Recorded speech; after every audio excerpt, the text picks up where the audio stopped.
ভেঙে ফেললে? রাধামাসি বলল, কি জানি বাবা। মা বললেন, ঘরটা মুছে দিতে। এই পাথরটা মেঝে থেকে টেবিলের উপর তুলে রাখতে যাচ্ছিলাম, আপনি আপনি কি রকম পড়ে গিয়ে ভেঙে গেল। দীপু কান্না মেশানোর অভিযোগের সঙ্গে বলল, আপনি আপনি আবার কিছু পড়ে যায় নাকি? মা রান্নাঘর থেকে এসে জিজ্ঞাসা করলেন, কি হয়েছে কি হয়েছে? দীপু বললেন, দেখো না মা, ঠাকুমাকে দু টুকরো করে দিয়েছে। মা একটু কেঁপে উঠলেন, তারপর বললেন, এসব আবার কি অলক্ষণে কথা, চুপ কর। দীপু তবু বলল, তোমরা কেন আমার সব খেলনা ভেঙে দেবে? মা হঠাৎ রাধামাসিকে খুব বকতে লাগলেন, একটু দেখে শুনে কাজ করতে পারো না? সব সময় তো এটা ভাঙছো সেটা ভাঙছো।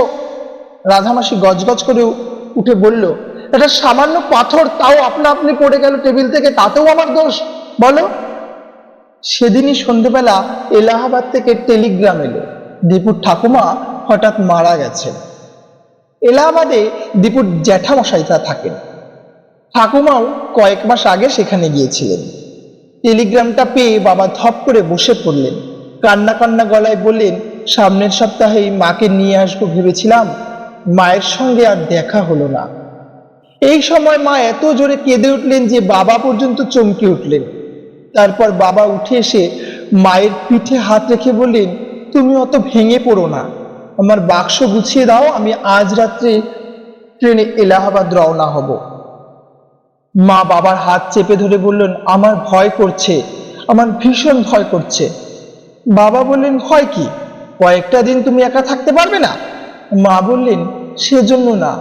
তোমার মনে আছে দীপুর খেলনা সেই গাছের ডালটা যখন ভেঙেছিল, তখন দীপু কি বলেছিল? কি বলেছিল তোমার মনে নেই? দীপু বলেছিল, ছোট মামার হাতটা ভেঙে গেল যে। তারপর সত্যি সত্যি কেষ্টর হাতটা ভেঙে গেল। তারপর আজ দুপুরে ও যে খেলনাটাকে ঠাকুমা বলে, সেটাকে ঝি ভেঙে দিয়েছে। বাবা ভ্যাবা চাকা খেয়ে দু এক মিনিট চুপ করে দাঁড়িয়ে রইলেন, তারপর বললেন, যা, এসব কি বলছো? এ আবার হয় নাকি? মা ব্যাকুল ভাবে বললেন, সত্যিই যে মিলে যাচ্ছে। বাবা বললেন, মিললেই বা কি হয়েছে? একে বলে কাকতালীয়। এই থেকে মানুষের কুসংস্কার জন্মায়। বাবা চলে গেলেন এলাহাবাদ। এই কদিন মা দীপুকে সব সময় চোখে চোখে রাখলেন, তাকে আর বেশি খেলতে দেন না, সব সময় নিজের কাছে এনে জোর করে পড়তে বসান।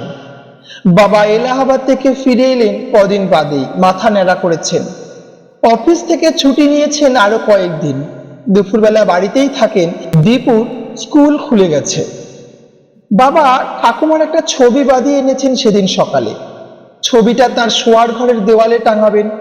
পেরেক ঠোকবার জন্য একটা শক্ত কিছু দরকার। বাড়িতে হাতুড়ি টাতুড়ি নেই। বাবা এ ঘর সে ঘর খুঁজতে খুঁজতে দীপুর পড়ার ঘর থেকে একটা বড় পাথর পেয়ে গেলেন। এটাতেই কাজ চলবে। বাবা পেরেকটা ঠুকছেন, এমন সময় মা দৌড়ে এসে বললেন, এ কি, তুমি এ কি করছো, ওটা রেখে দাও। বাবা বুঝতে না পেরে জিজ্ঞাসা করলেন, কেন, কি হয়েছে? তুমি দীপুর খেলনা নিয়েছো? হ্যাঁ, তাতে কি হয়েছে? পাথর দিয়ে পেরেক ঠুকতে পারবো না? মা বললেন, ও খুব ভালোবাসে খেলনাগুলো, এটা যে ওর কমল কাকু। পেরেকটা তখন ঠোকা হয়ে গেছে। বাবা বললেন, ঠিক আছে, আমি রেখে দিচ্ছি। আবার ঠিক জায়গায় রেখে দিলেই তো হলো, পাথর তো আর ক্ষয়ে যায়নি। মা বাবার হাত থেকে পাথরটা নিয়ে ঘুরিয়ে ঘুরিয়ে দেখলেন, তারপর বললেন, এই দেখো, মাঝখানটা কিরকম খুব লেগেছে। বাবা বললেন, মাঝখানটায় একটা চলটা উঠে গেছে শুধু, ও দীপু কিছু বুঝতে পারবে না, যাও পাথরটা রেখে এসো। মা তবু সেটা হাতে নিয়ে দাঁড়িয়ে রইলেন। তারপর আস্তে আস্তে বললেন, অনেকদিন কমলের কোনো খবর নেই, এ বাড়িতেও আসেনি। বাবা বললেন, বেশ কিছুদিন কমলের পাত্তা নেই বটে, আমিও এলাহাবাদে ছিলাম, এসেও খোঁজ নেওয়া হয়নি। মা বললেন, তুমি এক্ষুনি ফোন করো। মায়ের গলার আওয়াজটা এমনই অন্যরকম যে বাবা অগ্রাহ্য করতে পারলেন না। ফোন তুললেন। হ্যাঁ কমল, কে? প্রশান্ত, কি খবর? তোর খবর কি, অনেকদিন পাত্তা নেই। কদিন খুব সর্দি কাশি আর জ্বরে ভুগছিলাম, এখন ভালো আছিস? কমল কাকু সব কথাতেই হাসেন। এবারেও হাসতে হাসতে বললেন, আজ এক্সরে রিপোর্ট পেলাম, বুকটা একটু জখম হয়েছে ভাই, ডাক্তার বলছে আমার ফ্লুরিসি হয়েছে।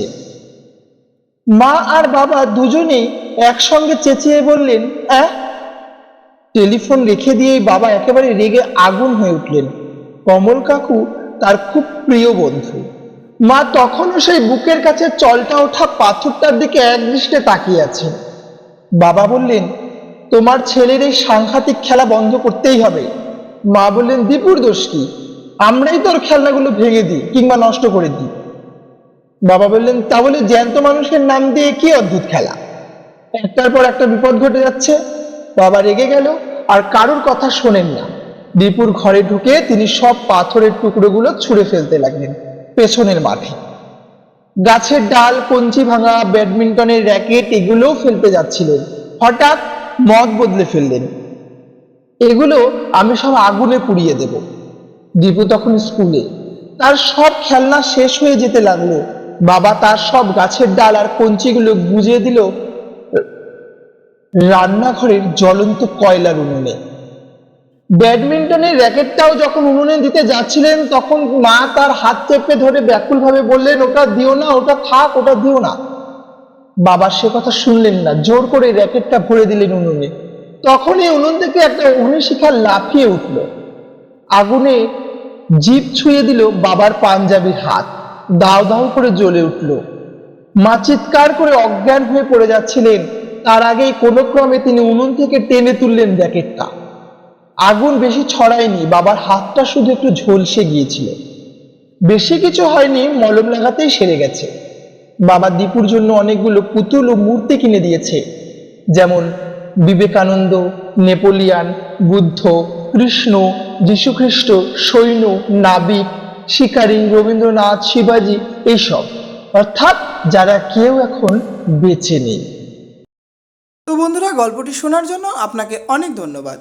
যদি গল্পটি আপনার ভালো লেগে থাকে তাহলে লাইক বাটনে ক্লিক করে আপনার ভালো লাগার ছাপ রাখুন, আর কমেন্টে জানান আপনার গল্পটি কেমন লাগলো।